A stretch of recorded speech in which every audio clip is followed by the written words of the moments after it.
तो दो नियम थे किसी भी रासायनिक अभिक्रिया के होने में, एक द्रव्यमान संरक्षण का नियम और दूसरा निश्चित अनुपात का नियम, जिसमें से पहला अब हम आज ये पढ़ लेते हैं। देखो क्या लिखा हुआ है, किसी भी रासायनिक अभिक्रिया के दौरान ना तो द्रव्यमान की क्षति होगी और ना ही द्रव्यमान का सृजन होगा। यानी कि जितना द्रव्यमान जो है वो रासायनिक अभिक्रिया से पहले, है ना, देखो होता क्या है किसी भी रासायनिक अभिक्रिया में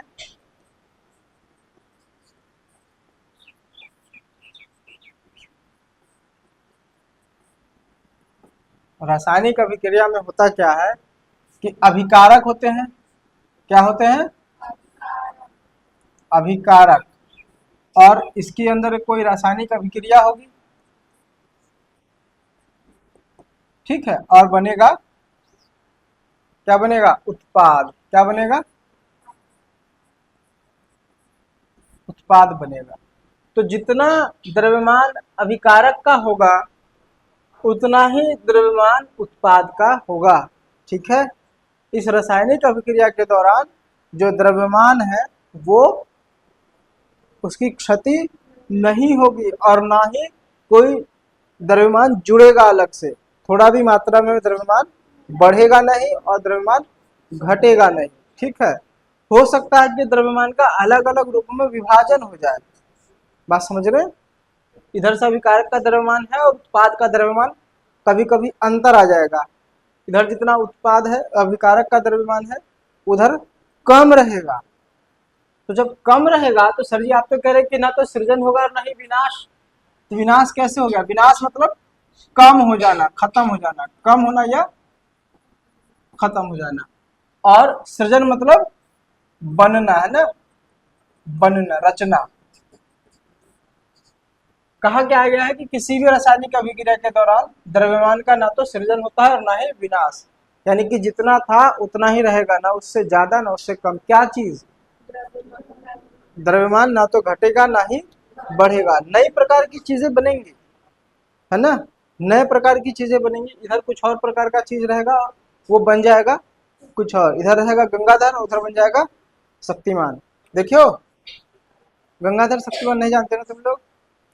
लोग नायका सब न है। हम लोगों का जिगर का टुकड़ा था शक्तिमान। तुम लोग शक्तिमान गंगाधर अब तो यूट्यूब पे आता है, नहीं देखे?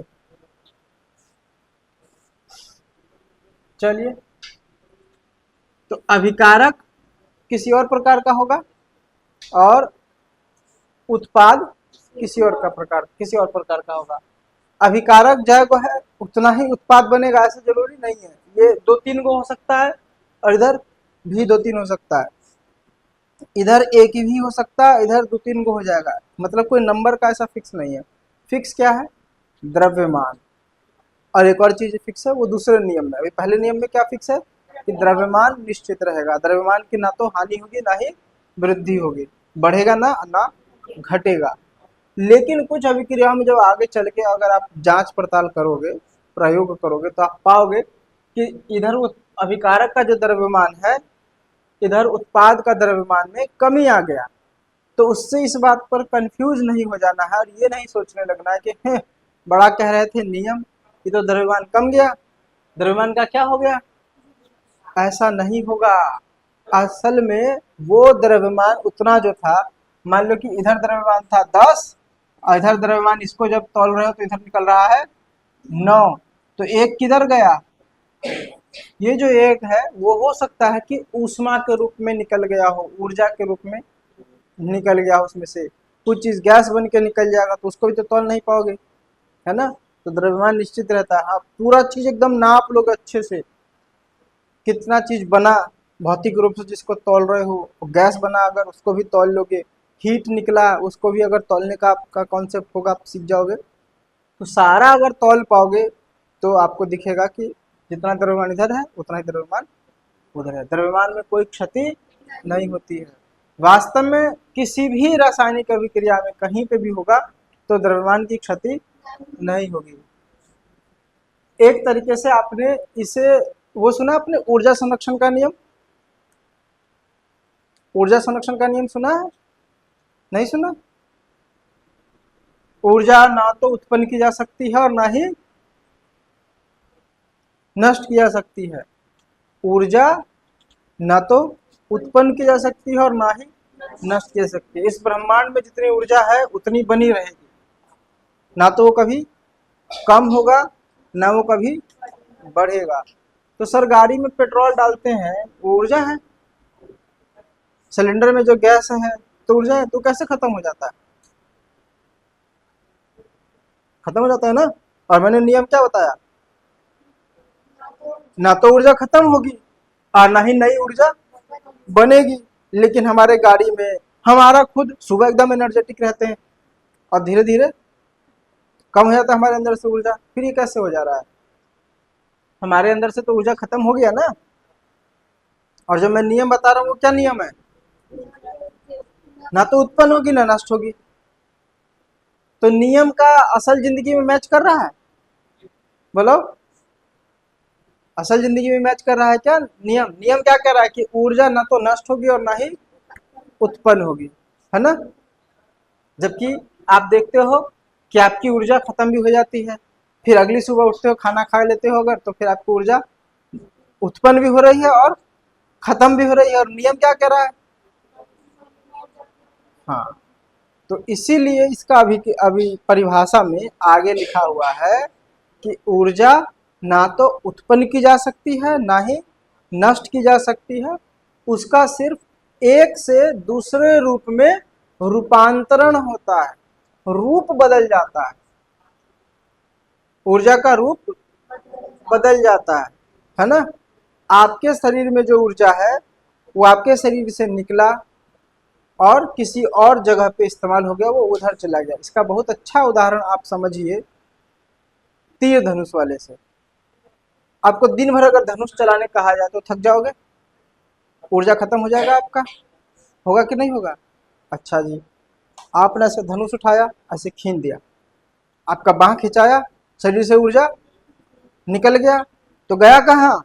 ये जो आपने प्रत्यंचा चढ़ाई है धनुष की, ऐसे खींचा हुआ है धनुष को, ऐसे उसका धागा जो है उसमें, और तीर पकड़ा हुआ आपने, आपने तीर छोड़ दिया, चला जाएगा आगे, भोंक देगा किसी को।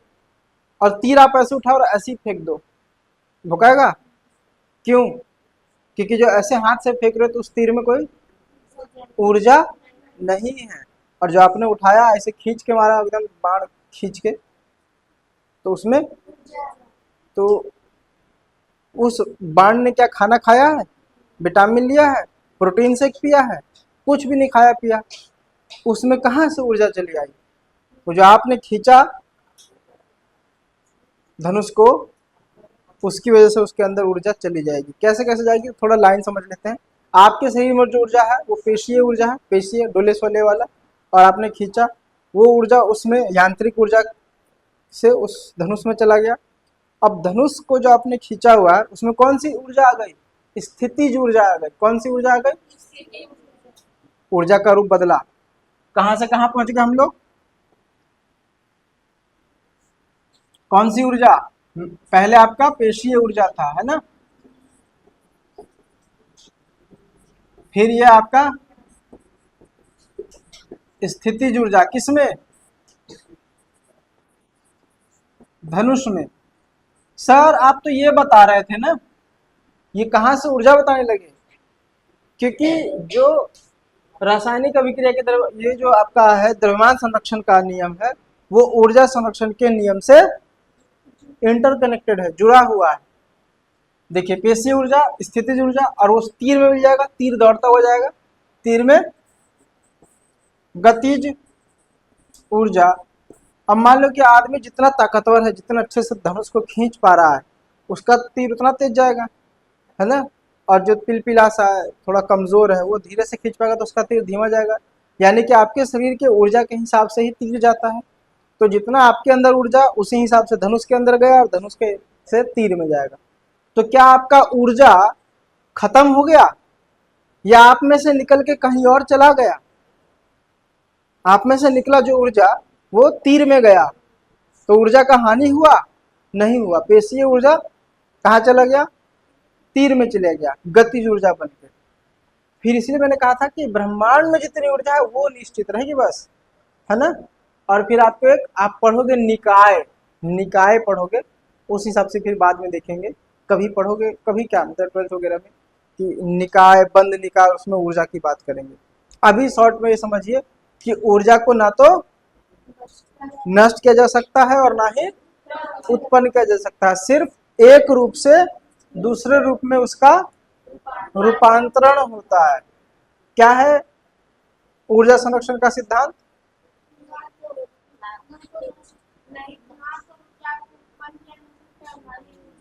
नष्ट किया जा सकता है, इसका सिर्फ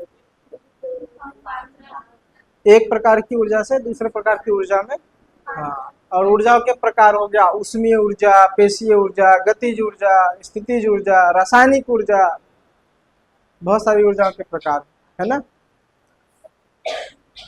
उसी नियम से ये कनेक्टेड है सिद्धांत से, ऊर्जा संरक्षण के सिद्धांत से कनेक्टेड है आपका द्रव्यमान संरक्षण का नियम। तो ये क्या लिखा हुआ है, किसी भी रासायनिक अभिक्रिया में द्रव्यमान ना तो सृजित होता है और ना ही उसका विनाश होता है। जैसे कि अब देखो शॉर्ट में क्या है, अभिकारकों का कुल द्रव्यमान, अभिकारक समझ रहे हैं क्या होता है अभिकारक?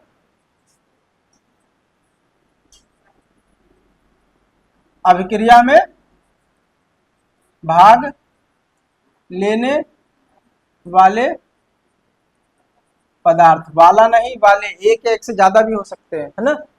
अभिक्रिया में भाग लेने वाले पदार्थ को हम क्या कहते हैं? अभिकारक कहते हैं। और उत्पाद, जो नया उत्पाद बनेगा, है ना, इसे थोड़ा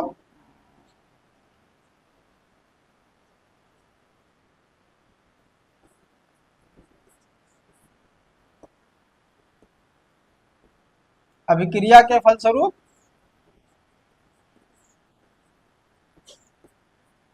बना नया पदार्थ क्या कहलाता है? उत्पाद। तो जितना अभिक्रिया में द्रव्यमान है उतना ही उत्पाद में द्रव्यमान रहेगा। इधर से इधर जाने में द्रव्यमान का कोई हानि नहीं होगा और ना ही कोई वृद्धि होगी। द्रव्यमान न तो घटेगा ना ही बढ़ेगा, यही द्रव्यमान संरक्षण का नियम है। ये सब किस वक्त क्या होते वक्त? कोई भी रासायनिक अभिक्रिया होते वक्त, है ना, कोई भी रासायनिक अभिक्रिया होते वक्त। अब देखिए एक उदाहरण इसमें है, सोडियम कार्बोनेट और एसिटिक एसिड, इसको जोड़ा गया है तो क्या बना है? सोडियम एसिटेट और कार्बन डाइऑक्साइड प्लस जल, है ना। समझ रहे कि नहीं? अब इसमें अभिक्रिया से पहले और बाद में कुल द्रव्यमान समान रहता है। और यहाँ हम देख लें, चलो आपके घर का उदाहरण बता देते हैं। ये तो अजीब अजीब से नाम है, इनको जानते हो? इन चीजों को जानते हो? सोडियम कार्बोनेट नहीं जानते? एसिटिक एसिड को जानते हो? एसिटिक एसिड को नहीं जानते हैं? एसिटिक एसिड को नहीं जानते? अरे बताइए, सोडियम के चचेरा भाई है ना, उसका फुफेरा मामा का नाती है। चलो आपके घर में जो चीज है उससे समझ लेते हैं। ये क्या है? सोडियम। आए सर जी, सोडियम Na से सोडियम, Na से सोडियम, ये चौकरे वाली बात नहीं लग रही? किसको किसको Na से सोडियम? अरे सोडियम किससे होना चाहिए था? किसी का नाम चिंटू रहेगा तो शॉर्ट में CH लिख दोगे, हाँ कि ना। Na से सोडियम किसी वक्त बात करेंगे, फिलहाल अभी देख लो ये Na क्या हो गया? सोडियम हो गया, ठीक है ना। और ये क्या हो गया आपका? क्लोरीन। क्या हो गया? क्लोरीन। ये क्या बना देगा? NaCl। तो इन दोनों का द्रव्यमान जोड़ो और इस अकेले का द्रव्यमान जोड़ो तो द्रव्यमान सेम आएगा, घटा हुआ या बढ़ा हुआ नहीं आएगा। यही द्रव्यमान संरक्षण का नियम है और ये ऊर्जा संरक्षण के सिद्धांत का पालन करता है, उसकी रक्षा करता है कि कोई भी अभिक्रिया होने में ऊर्जा संरक्षण का सिद्धांत का पालन हो, इसलिए द्रव्यमान संरक्षण के सिद्धांत का पालन होता है, इसलिए द्रव्यमान वहां पर निश्चित रहता है। कहां पर? वायु में। किसी भी रासायनिक अभिक्रिया के होते समय उस रासायनिक अभिक्रिया के दौरान द्रव्यमान क्या रहेगा? स्थिर रहेगा। अभिकारक का और उत्पाद का द्रव्यमान निश्चित रहेगा। तो द्रव्यमान संरक्षण का सिद्धांत समझ में आया? हाँ कि ना? क्या है द्रव्यमान संरक्षण का सिद्धांत?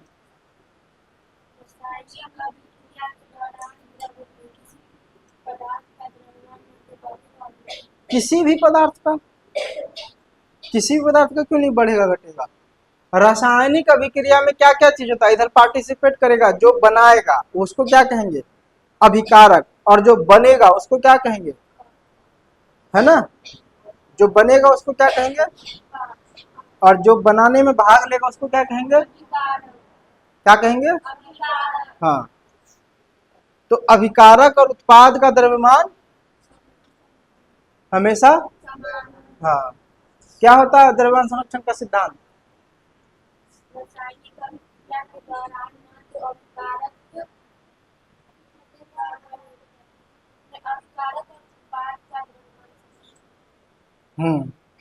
ठीक है।